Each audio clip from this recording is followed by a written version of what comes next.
पुलिसकर्मी का आधा शरीर मुश्किल से भूमिगत नाले से बाहर आया, तभी एक शक्ति ने उसे अंदर खींच लिया। कौन सोच सकता था कि भूमिगत कारखाने में मानव जैसे राक्षस छुपे हैं, जो ज़ॉम्बी से 100 गुना ज्यादा भयानक हैं। उनके पास चीते जैसी गति है और वे शिकार को फंसाना भी जानते हैं। कहानी 2 साल पहले एक सैन्य अभियान से शुरू होती है, जहाँ एक विशेष बल की टीम उतरी एक वीरान भूमिगत कारखाने में। उनका मिशन म्यूटेंट को खत्म करना था। सैनिकों को बस यही पता था कि ये राक्षस जमीन पर कमजोर और जमीन के नीचे बहुत ताकतवर होते हैं। जल्द ही उनका म्यूटेंट से सामना हुआ, पर दुश्मन कहीं ज्यादा खूंखार था। भीषण लड़ाई के बाद पूरी विशेष बल टीम का सफाया हो गया। एकमात्र जीवित सैनिक साथियों की मदद से वेंटिलेशन शाफ्ट से बाहर निकला, पर म्यूटेंट ने उसे वापस खींच लिया। खौफनाक सच्चाई जमीन के नीचे दबी रही। 2 साल बीत गए। सेना ने इस जगह को नियंत्रित क्षेत्र घोषित किया था, पर मौत को दावत देते कुछ नौजवानों ने चेतावनी को नजरअंदाज किया और रेव पार्टी के लिए यहाँ आ गए। पूरे इलाके में तेज संगीत गूंज रहा था। युवा पुरुष और महिलाएं धुन पर नाच रहे थे। माहौल चरम पर पहुंचते ही एक हाथ गोरी लड़की की ओर बढ़ा। बॉयफ्रेंड टोपी वाला आदमी गुस्से में आ गया और लंबे आदमी से लड़ने लगा। कोई पीछे हटने को तैयार नहीं था। दोनों ने दोस्तों को बुला लिया, पर लंबे आदमी ने पिस्तौल निकाल ली। टोपी वाला आदमी और दोस्त परित्यक्त कारखाने में भाग गए, क्योंकि लंबा आदमी पीछा कर रहा था। वे अंधेरे रास्ते में छिपे और दरवाजा बंद किया। लंबा आदमी गुस्से में था। उसने बाहर से लोहे का दरवाजा बंद किया, जिससे टोपी वाला आदमी और दोस्त घबरा गए। दरवाजा मोटी लोहे की चादर से ढका था, तोड़ना नामुमकिन था और जगह सुनसान थी। कोई मदद नहीं आती। दोस्त जेसन, जो भूतपूर्व सैनिक है, ने एक नजर में पहचान लिया कि यहाँ की स्थापत्य शैली एक मानक भूमिगत सैन्य। हर मंजिल पर आपातकालीन निकास होता है। दूसरों को कोई उपाय नहीं सूझा, तो उन्होंने अंधेरे में दूसरा रास्ता ढूंढा। जेसन परिचित था और जल्द ही उसे आपातकालीन गैस लैंप का स्विच मिल गया। प्रकाश भले कम था, पर सबके लिए काफी था। पर जल्द ही उन्हें नई समस्या मिली। मार्ग चारों ओर से जुड़े भूल भुलैया जैसे थे। निकास खोजना तो दूर, वे अंदर खो सकते थे। इस बार जेसन ने आश्वासन दिया कि दूसरा निकास किसी और मंजिल पर होगा। जल्द ही उन्हें अगली मंजिल तक जाने वाली सीढ़ी मिली, पर लकड़ी की सीढ़ियां पुरानी थीं और कभी भी टूट सकती थीं। जेसन ने सबको 2 टीमों में बांटा। महिलाएं पहले गईं, वह खुद, उसका साथी अली और एक जोड़ा पीछे रहे। बीच रास्ते में सड़ी हुई लकड़ी टूट गई। सब गिरते पड़ते अगली मंजिल पर पहुंच गए, पर यह सीढ़ी खराब हो गई थी। पीछे हटने का रास्ता भी बंद था। वे मन की अशांति को दबाकर आगे बढ़े। ज्यादा दूर चलने से पहले ही आगे कोई रास्ता नहीं था। इस कोने में एक आधे इंसान जितनी ऊंची एक सुरंग थी। अली ने लाइटर जलाकर देखा। उसे हरी चमकती आंखें दिखीं, लेकिन भीड़ को लगा कि उसे आंखों का धोखा हुआ है, और ऐसे समय में अपने आप को डराना ठीक नहीं है।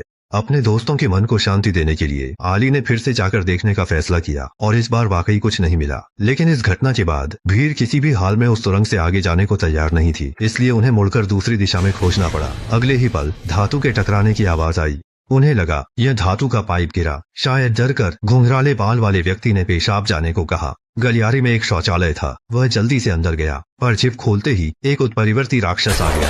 घुंघराले बाल वाला व्यक्ति डर के मारे बेजान हो गया और उत्परिवर्ती ने उस पर हमला कर उसके कान नोच लिए। दूसरों ने आवाज सुनकर शौचालय में धावा बोला और हड़बड़ी में उन्हें बाहर खींचा, पर वह खून से लथपथ था और एक शब्द भी न बोल पा रहा था। भीड़ हैरान थी, दोस्त पर किसने हमला किया। सुरक्षा के लिए उन्होंने खुली जगह ढूंढी। जेसन ने एक कठोर वास्तविकता बताई। अगर हम घुंघराले बालों वाले को लेकर चलते तो गति धीमी होती। जब सभी दुविधा में थे, उत्परिवर्ती अचानक पाइप से कूदा। सब डरकर पीछे हटे, पर घुंघराले बाल वाला हिल न सका और उत्परिवर्ती उसे उठाकर ले गया। जेसन ने तुरंत उसका पीछा किया। कोने पर उसने देखा कि घुंघराले बालों वाले का आधा शरीर पाइप से बाहर फंसा है। सभी ने मिलकर जोर लगाया और मुश्किल से उसे बाहर निकाला, पर घुंघराले बाल वाले का सिर गायब था। लड़कियां चीखने चिल्लाने लगीं और रोते हुए भागने लगीं। जेसन और अली शांत रहे। उन्होंने सबको याद दिलाया कि ऐसी स्थिति में शांत रहना जरूरी है। तभी सुनहरे बालों वाली लड़की ने एक और भयानक नजारा देखा। एक बड़ी पानी की टंकी में एक उत्परिवर्ती तैर रहा था। सभी लोग डरकर कुछ कदम पीछे हट गए। जेसन की गर्लफ्रेंड एली खुद आगे बढ़ी। उसे लगा कि दुश्मन को हराने के लिए उसे समझना जरूरी है। अगले ही पल पानी की टंकी में मौजूद उत्परिवर्ती ने आंखें खोली। किसी ने नहीं सोचा था कि वह अभी भी जिंदा है। सब लोग डरकर दूसरी तरफ भागने लगे। रास्ते में एक म्यूटेंट ने चमड़े की पैंट वाली लड़की को पकड़ लिया। जेसन और बाकी तुरंत पीछा करने लौटे, पर जमीन धातु की जाली से बनी थी। घसीटे जाने के बाद वह लहूलुहान हो चुकी थी। इस बार सभी ने म्यूटेंट का आतंक महसूस किया। शुक्र है जेसन और अली जैसे सेवानिवृत्त सैनिक उनका हौसला बढ़ा रहे थे, जिससे कोई टूटा नहीं और वे सावधानी से आगे बढ़े। स्टोर रूम में घुसकर सबने हथियार लिए और गलियारे में लौटे। उन्हें कुछ हिम्मत मिली। अचानक ऊपर के पाइप से आवाज आई। जेसन ने सबको सतर्क रहने को कहा और म्यूटेंट ने पलक झपकते ही उसकी गर्लफ्रेंड एली को पकड़ लिया। जेसन बिना सोचे पाइप में उसका पीछा करने लगा और उसे नहीं पता था कि ये म्यूटेंट बेवकूफ जानवर नहीं थे। एली को पकड़ने के बाद उन्होंने उसे सही सलामत बांध दिया था। जेसन उनका पीछा करता रहा और जैसे ही म्यूटेंट गए उसने आसानी से अपनी गर्लफ्रेंड को बचा लिया। तब जाकर सभी ने आसपास देखा और सोचा कि यह म्यूटेंट का अड्डा होगा। जमीन पर पीड़ितों का सामान पड़ा था। जेसन को एक हथियार मिला पर उसमें गोली नहीं थी। हालांकि किसी को 2 साल पहले स्पेशल फोर्स का छोड़ा हुआ कैमरा मिला। वीडियो फुटेज देखने के बाद सभी को अंदरूनी कहानी पता चली। यह इमारत सेना का अनुसंधान आधार थी और डरावने उत्परिवर्ती असफल प्रयोग का नतीजा थे। और उन्हें सेना की निंदा करने का समय नहीं था, उन्हें जल्दी निकलना था। मुश्किल से वे पिछले गलियारे में चढ़े, तभी मोटे पानी के पाइप से फिर आवाज आई। सबने झुककर खुद को बचाया, लेकिन उत्परिवर्ती दूसरी तरफ से निकल आया। उसने काले बालों वाली लड़की को आसानी से संकीर्ण मार्ग में घसीटा। जेसन और बाकी लोग बाहर से चीखते रहे, अपने दोस्त को राक्षस का शिकार बनते बेबसी से देखते रहे। अब केवल 5 बचे हुए लोग थे। सबने दुख को दबाकर निकास की तलाश जारी रखी। वे गलियारे से गुजरे, सामने कुछ पानी के कुंड दिखे। एली को एक विचार आया, क्या राक्षस पानी के नीचे छिपे हो सकते हैं? खैर, बात पूरी होते ही पानी से एक हाथ निकला। टोपी वाला लड़का सहारा न मिलने से तुरंत पानी में खिंच गया। सब चिल्लाए और पानी से सिर निकला और उसके मुंह में कटा हुआ हाथ था।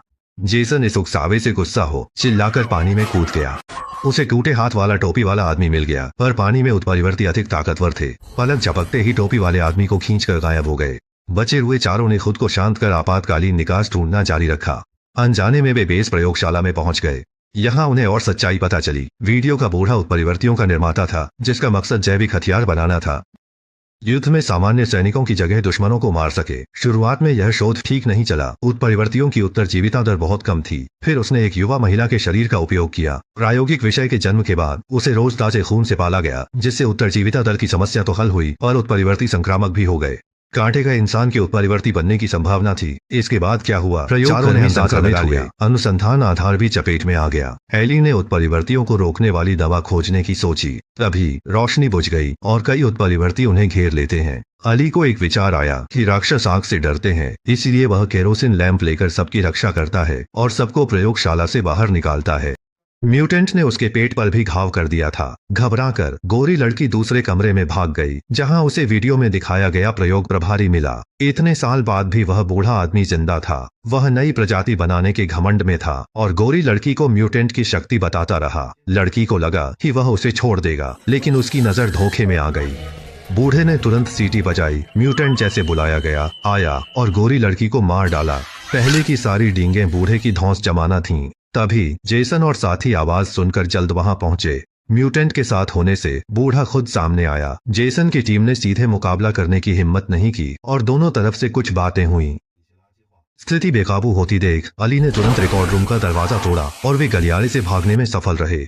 म्यूटेंट उनका पीछा करना नहीं छोड़ रहा था, तो जेसन ने पहले से ही तैयार अपना फ्लेमथ्रोवर जलाया। म्यूटेंट आग से बहुत डरते थे, इसलिए वे अंधेरे में छिप गए, लेकिन उस बेस के रास्ते चारों ओर फैले हुए थे।